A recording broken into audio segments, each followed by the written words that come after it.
नमस्कार दोस्तों, आप सभी का मेरे YouTube चैनल पर स्वागत है। ये मेरा YouTube पर पहला वीडियो है। आज मैं आपसे एक नई शुरुआत करने जा रहा हूँ। उम्मीद है आप सब मेरा साथ देंगे। मेरा नाम अमित कुमार है। मैं इस चैनल पर आपको एजुकेशन से जुड़ी जानकारी दूंगा। ये चैनल खास तौर पे आपके लिए बनाया गया है। मैं एक आम इंसान हूँ और आप जैसे ही सीख रहा हूँ। अगर मुझसे कोई गलती हो जाए तो माफ़ कीजिएगा। इस चैनल पर आपको आसान भाषा में जानकारी मिलेगी। यहाँ हर वीडियो मेहनत और सच्चाई के साथ बनाया जाएगा।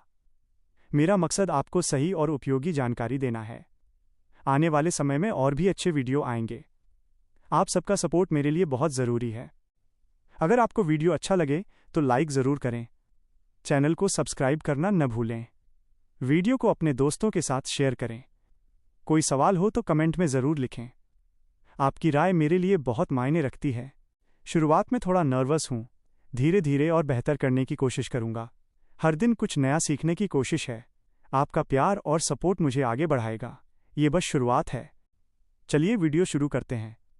सबसे पहले हम बात करेंगे। ध्यान से सुनिए, ये बहुत ज़रूरी है। इसे अंत तक ज़रूर देखें। अब आगे देखते हैं। शिक्षण अभिरुचि, टीचिंग एप्टीट्यूड। 50 प्रश्न माइनस उत्तर सहित। 1. शिक्षा का मुख्य उद्देश्य क्या है? ए. ज्ञान देना। बी. परीक्षा पास कराना। सी. सर्वांगीण विकास। डी. अनुशासन बनाना। उत्तर: सर्वांगीण विकास। 2. एक आदर्श शिक्षक की सबसे बड़ी विशेषता क्या है? ए. कठोर अनुशासन। बी. विषय ज्ञान। सी. प्रेम और सहानुभूति। डी. अधिक गृह कार्य। उत्तर: प्रेम और सहानुभूति। 3. शिक्षण प्रक्रिया के मुख्य घटक कौन से हैं? ए. शिक्षक, विद्यार्थी, पाठ्यवस्तु। बी. शिक्षक, विद्यालय, समाज। सी. पुस्तक, कक्षा, परीक्षा। डी. शिक्षक, पाठ्यक्रम, परीक्षा। उत्तर: शिक्षक, विद्यार्थी, पाठ्यवस्तु। 4. बाल केंद्रित शिक्षा का अर्थ है? ए.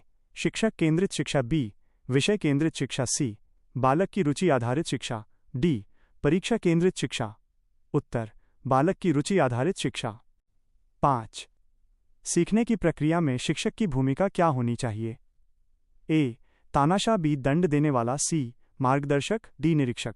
उत्तर: मार्गदर्शक। 6. कक्षा में अनुशासन का सर्वोत्तम प्रकार है? ए. बाह्य अनुशासन। बी. कठोर अनुशासन। सी. आत्म अनुशासन। डी. दंडात्मक अनुशासन। उत्तर: आत्म अनुशासन। 7. प्रेरणा का मुख्य कार्य क्या है? ए. डर पैदा करना। बी. सीखने की इच्छा बढ़ाना। सी. अनुशासन लागू करना। डी. परीक्षा परिणाम सुधारना। उत्तर: सीखने की इच्छा बढ़ाना। 8. प्रभावी शिक्षण के लिए कौन सी विधि सर्वोत्तम है? ए. व्याख्यान विधि। बी. रटने की विधि। सी. गतिविधि आधारित विधि।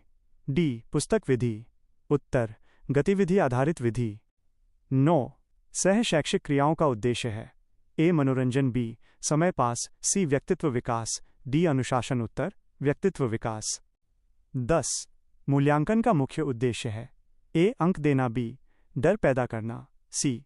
सीखने की प्रगति जानना। डी. तुलना करना। उत्तर: सीखने की प्रगति जानना। 11. अच्छा, शिक्षक विद्यार्थियों के साथ कैसा व्यवहार करता है? ए. कठोर। बी. उदासीन। सी. मित्रतापूर्ण। डी. तानाशाही। उत्तर: मित्रतापूर्ण। 12. शिक्षण में रुचि बढ़ाने का सबसे अच्छा तरीका है? ए. दंड। बी. पुरस्कार। सी. रोचक शिक्षण। डी. अधिक कार्य। उत्तर: रोचक शिक्षण। 13.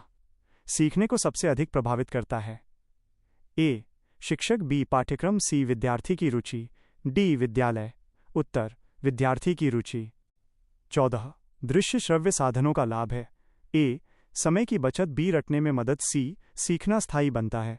डी. शोर बढ़ता है। उत्तर: सीखना स्थायी बनता है। 15. व्यक्तिगत भिन्नताओं का अर्थ है? ए. सभी समान होते हैं। बी. सभी अलग होते हैं। सी. सभी तेज होते हैं। डी. सभी कमजोर होते हैं। उत्तर: सभी अलग होते हैं। 16. बाल केंद्रित शिक्षा का समर्थक कौन है? ए. प्लेटो। बी. अरस्तु। C. John Dewey. D. Rabindranath Tagore. उत्तर: जॉन ड्यूई। 17. प्रश्न पूछने का उद्देश्य है? ए. डर पैदा करना, बी समय भरना, सी चिंतन शक्ति बढ़ाना, डी परीक्षा लेना। उत्तर चिंतन शक्ति बढ़ाना। 18 शिक्षक का मुख्य लक्ष्य होना चाहिए। ए पाठ पूरा करना, बी परीक्षा परिणाम, सी सर्वांगीण विकास, डी अनुशासन। उत्तर सर्वांगीण विकास। 19 लोकतांत्रिक कक्षा का अर्थ है। ए केवल शिक्षक बोले, बी केवल छात्र बोले, सी सभी को अवसर मिले, डी अनुशासन न हो। उत्तर सभी को अवसर मिले। 20 पाठ योजना क्यों आवश्यक है। ए समय काटने के लिए, बी शिक्षण को व्यवस्थित बनाने के लिए, सी दिखावे के लिए, डी निरीक्षण के लिए। उत्तर शिक्षण को व्यवस्थित बनाने के लिए। 21 छात्र की गलती पर शिक्षक को क्या करना चाहिए। ए दंड देना, बी अपमान करना, सी सुधार करना, डी अनदेखा करना। उत्तर सुधार करना। 22 खेल विधि का लाभ है। ए समय नष्ट, बी सीखना आनंददायक, सी अनुशासन खत्म, डी पढ़ाई कम। उत्तर सीखना आनंददायक। 23 फीडबैक का उद्देश्य है। ए आलोचना, बी सुधार, सी तुलना, डी डर। उत्तर सुधार। 24 शिक्षक को सबसे पहले समझना चाहिए। ए पाठ्यक्रम, बी विद्यालय, सी विद्यार्थी, डी परीक्षा। उत्तर विद्यार्थी। 25 प्रभावी शिक्षण का परिणाम होता है। ए भय, बी बोझ, सी स्थायी अधिगम, डी तनाव। उत्तर स्थायी अधिगम। 26 सहानुभूति का अर्थ है। ए दया, बी डर, सी दूसरों की भावना समझना, डी कठोरता। उत्तर दूसरों की भावना समझना।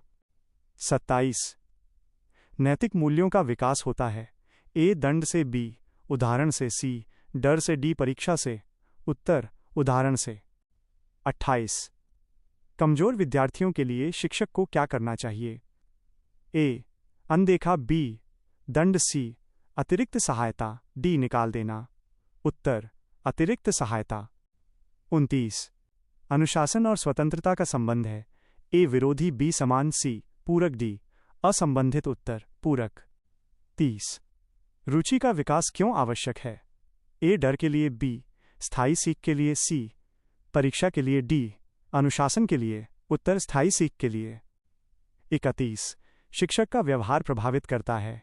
ए केवल परिणाम, बी केवल अनुशासन, सी शिक्षण प्रक्रिया, डी समय सारणी। उत्तर शिक्षण प्रक्रिया।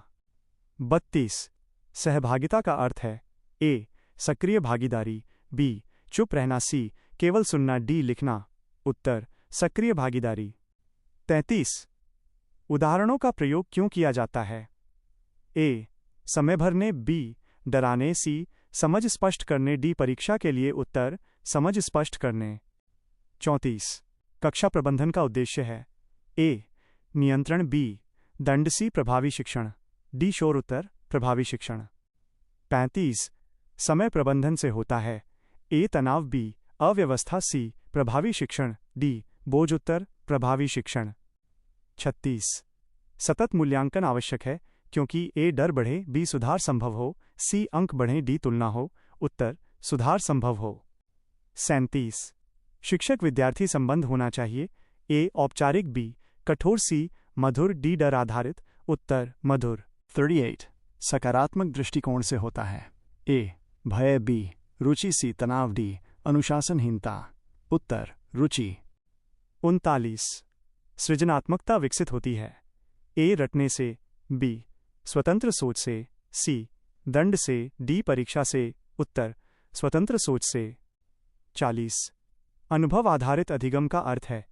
ए पुस्तक ज्ञान, बी सुनकर सीखना, सी करके सीखना, डी रटना। उत्तर करके सीखना। 41 समस्या पर शिक्षक को क्या करना चाहिए। ए टालना, बी दंड देना, सी समाधान देना, डी अनदेखा। उत्तर समाधान देना। 42 सहयोगात्मक अधिगम का अर्थ है। ए अकेले पढ़ना, बी समूह में सीखना, सी रटना, डी सुनना। उत्तर समूह में सीखना। 43 आत्म मूल्यांकन क्यों आवश्यक है। ए दिखावे के लिए, बी सुधार के लिए, सी तुलना के लिए, डी डर के लिए। उत्तर सुधार के लिए।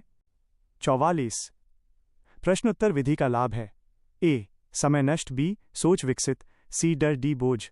उत्तर सोच विकसित। 45 शिक्षण में लचीलापन आवश्यक है क्योंकि ए समय बदले बी विद्यार्थी भिन्न होते हैं, सी पाठ कठिन होता है, डी नियम टूटते हैं। उत्तर विद्यार्थी भिन्न होते हैं। 46 रुचि पहचानने का तरीका है, ए दंड, बी अवलोकन, सी परीक्षा, डी डर। उत्तर अवलोकन। 47 अनुशासन का उद्देश्य है, ए दंड, बी नियंत्रण, सी व्यक्तित्व विकास, डी भय। उत्तर व्यक्तित्व विकास।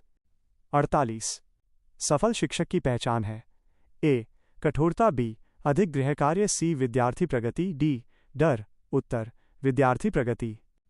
49 शिक्षण प्रभावी होता है जब ए शिक्षक बोले, बी विद्यार्थी सक्रिय हों, सी दंड हो, डी शांति हो। उत्तर विद्यार्थी सक्रिय हों। 50 अच्छा शिक्षण कैसा होता है, ए बोझिल, बी डरावना, सी रुचिकर, डी कठोर। उत्तर रुचिकर। आज के वीडियो में बस इतना ही। उम्मीद है आपको ये वीडियो पसंद आया होगा। अगर पसंद आया तो लाइक ज़रूर करें।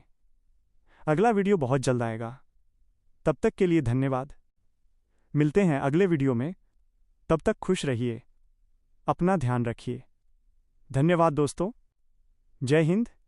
शुभकामनाएं अमित जी। क्या आप चाहते हैं